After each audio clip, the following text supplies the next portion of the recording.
Good morning, student. This is your English lecture, and today we are going to see new lesson.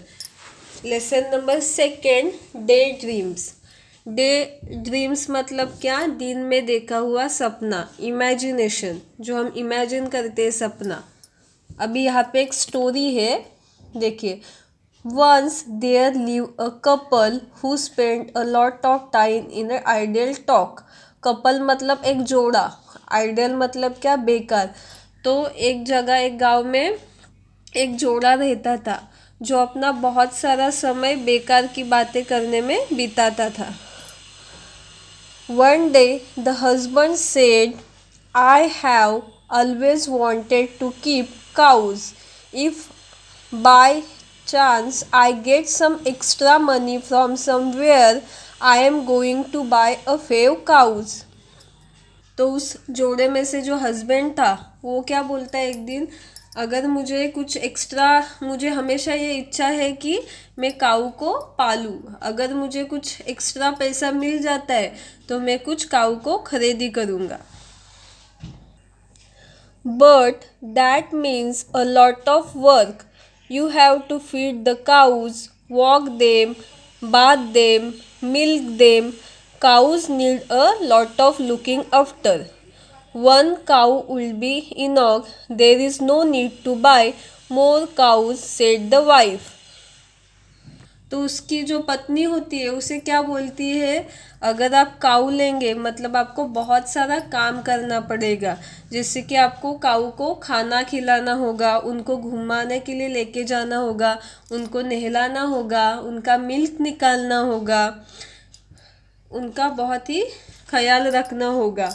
आप एक ही काऊ ले लीजिए, एक काऊ बस है, एक गाय बस है, और ज़्यादा गायें खरीदने की ज़रूरत नहीं है. इसे उसकी पत्नी उसके हस्बैंड को बोलती है. But think of all the milk we will get if we buy more, said the husband. उसका पति क्या बोलता है, अगर हम ज़्यादा काऊ खरीदी करेंगे तो हमें बहुत सारा मिल्क मिलेगा, बहुत सारा दूध मिलेगा. That's true, the wife agree. तो उसकी पत्नी बोलती है हाँ ये बात भी सच है, और उसकी पत्नी उस बात को मान जाती है. There will be so much milk that we can even have plenty of dahi and butter and ghee. तो उसकी वाइफ क्या बोलती है, हमारे पास बहुत बहुत सारा मिल्क होगा, दूध होगा, तो हम उससे दही और बटर भी और घी बहुत सारा बना सकते हैं. Wouldn't it be lovely? How lucky that I have all this earthen pot kept aside. I will use one of the pots for milk, one for dahi, one for butter. The ghee I will put in another jar, and I will use this remaining pot to send milk to my sister. तो उसकी जो पत्नी है वो बहुत खुश हो जाती है, और वो क्या बोलती है, उसके पास देखिए इस पिक्चर में दिखा है बहुत सारे अर्थन पॉट है, मतलब मिट्टी के बर्तन है जिसे वो यूज़ कर पाएंगी. एक में वो दही रखेंगी, एक में दूध रखेंगी, एक में घी रखेंगी, एक में बटर रखेंगी, और कुछ में से दूध जो है वो अपने बहन के यहाँ सिस्टर को भेज देंगी. Send milk to your sister. Who said you could send milk to your sister? तो क्या उसका पति क्या बोलते, तुम अपने बहन को मिल्क सेंड करोगी, दूध भेजोगी? किसने बताया तुम्हें कि तुम अपने बहन को दूध दे पाओगी? There will be plenty of milk if we have so many cows. Why should send it to my sister? तो वो उसकी वाइफ क्या बोलती है, अगर हमारे पास बहुत सारा दूध होगा तो मैं अपने बहन को क्यों नहीं भेजूँ दूध, मैं भेजूँगी. देखिए यहाँ पे वो कपल दिया है जो बातें कर रहे हैं, और नेक्स्ट पिक्चर में देखिए वो इमेजिन कर रहे हैं कि बहुत सारे काउज है उनके पास और वो दूध निकाल रहे हैं.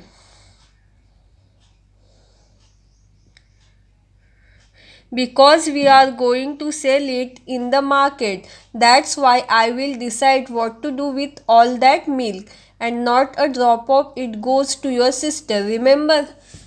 तो उसका हस्बैंड उसे क्या बोलता है वाइफ को, जो मिल्क मैं निकालूंगा काऊ से हमें जो मिलेगा वो सब मैं मार्केट में जाके बेच देने वाला हूँ, और उसका एक ड्रॉप भी मैं तुम्हारे बहन को नहीं दूंगा, ये ध्यान में रखना। इसे वो अपने पत्नी को बोलता है। I will see how you can stop me from sending a pot full of milk to my dear sister. तो उसकी वाइफ क्या बोलती, मैं भी देखती हूँ कि कैसे तुम मेरे बहन को दूध देने से मुझे रोकते हो। उसे गुस्सा आता है उसके पत्नी को। I do all the hard work running after the cows, so naturally I will decide what happened to the milk. Just try stopping me, the wife explained. तो वाइफ क्या बोलती है, काऊ का ख्याल मैं रखूँगी, बहुत सारा जो काम है वो मैं करूँगी, और तुम मुझे कैसे रोक पाओगे अपने बहन को दूध देने से। मैं ये फैसला करूँगी कि दूध किसको देना है, तुम मुझे रोक के देखो, ऐसे वो अपने पति को धमकाती है। Is that so? shouted the husband. Was this then? He began to lift and smash the earthen pot one by one. His wife began to scream. तो क्या करता है उसका जो पति है वो बहुत मतलब उससे गुस्सा आता है, वो शाउट करता है, मतलब वो चिल्लाता है, और वो क्या करता है उसके जो अर्थन पॉट रहते हैं, जो मिट्टी के बर्तन है, वो एक एक लेता है और उसे तोड़ देता है, स्मैश करता है, मतलब उसे उठा के फेंकता है, तोड़ता है। और उसकी वाइफ क्या करती है, स्क्रीम, मतलब वो चिल्लाती है। गोपाल भान who was passing by heard all the commotion and rush inside. तो ये देखिए ये कौन है, गोपाल भान है, वो उनके घर के यहाँ से जा रहा था, तो वो सब ये बातें उसको सुनाई देती है और वो अंदर आता है। When he heard what had happened, he picked up a stout stick that stood in a corner and began to swish it through the air and poured it on the floor. और वो उनसे क्या हुआ ये किस्सा सुन लेते हैं। तो ये जो पति पत्नी काउज का देख रही थी कि उनके पास बहुत सारे काउज है और वो मिल्क निकालते हैं और उनके बीच में झगड़ा होता है, तो रियल में उनके पास काउज नहीं है, वो सिर्फ इमेजिन कर रहे थे, और इमेजिन करते करते उनका आपस में झगड़ा हो गया, और ये उसका आवाज़ झगड़े का सुन के ये गोपाल भान आ गए वहाँ पे, और जो पति पत्नी है, जो कपल है, वो गोपाल भान को ये स्टोरी बताता है। स्टॉट मतलब क्या, बलवान, ऐसे एक स्टिक लेता है, मतलब एक लकड़ी लेता है। देखिए जैसे कि इस पिक्चर में सूर्यभान जो है, सॉरी सूर्यभान नहीं, जो गोपाल भान है उसके हाथ में है, और वो क्या करता है, स्विश मतलब उसे घुमाता है, जैसे चाबुक मारते हैं उस तरह उस लकड़ी को स्विच करता है।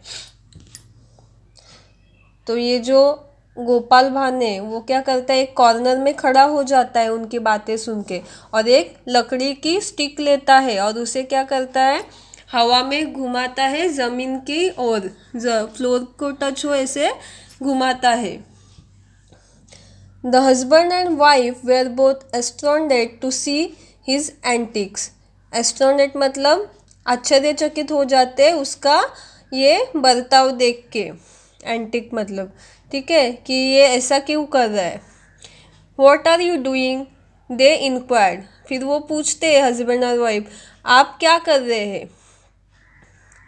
Move aside said Gopal Bhan, I have to drive away your greedy cows. तो वो क्या बोलता है गोपाल भान, आप साइड में हो जाइए, आपके जो लालची गाय है उनको मैं यहाँ से भगा रहा हूँ। You have let them wander and now they have run my field of beans and cucumber. Oh my lovely field of beans and cucumbers. आपने उनको घूमने को छोड़ दिया और वो मेरे खेत में घुस गए और खेत में जाके उन्होंने क्या किया, जो गोपाल भान ने उसने जो बीन्स लगाए थे अपने खेत में, बीन्स और कुकुम्बर मतलब ककड़ी लगाई थी, वो सब उन्होंने काउज ने खा लिए, खराब कर दिए। अरे कितना सुंदर खेत था बीन्स और कुकुम्बर का, इसे गोपाल भान बोलता है। But you don't have a field of beans and cucumber, said the husband. तो उसका जो हस्बैंड है ये क्या बोलता है गोपाल भान से, आपके पास कोई भी खेती नहीं है जिसमें आपने बीन्स और कुकुम्बर लगाए हैं।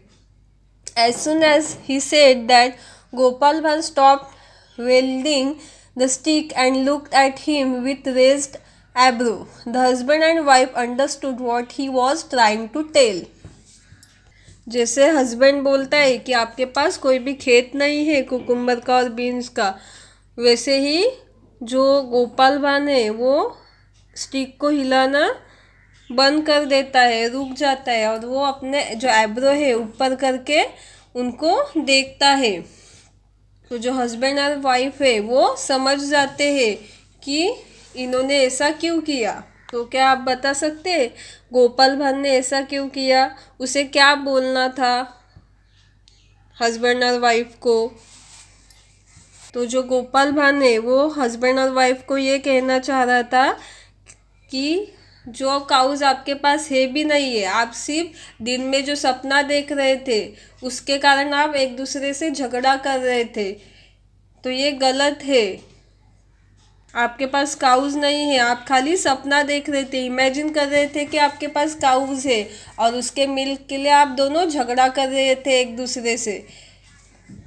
तो कभी कभी ऐसा होता है ना, हम दिन में कोई सपना देखते हैं और फिर हम एक दूसरे से झगड़ा करने लगते हैं, तो ये गलत है। हमें एक दूसरे से झगड़ा नहीं करना चाहिए। तो यहाँ पे हमारा ये जो लेसन है कंप्लीट होता है। तो ये स्टोरी आपको अच्छे से रीड करना है और उसके जो एक्सरसाइज है वो सॉल्व करनी है। Thing to do, read the following words aloudly and copy them in your notebook. तो यहाँ पे कुछ वर्ड्स दिए, वो आपको रीड करने हैं और नोटबुक में लिखने हैं। ठीक है, तो यहाँ पे हमारा ये लेसन कंप्लीट होता है। Thank you.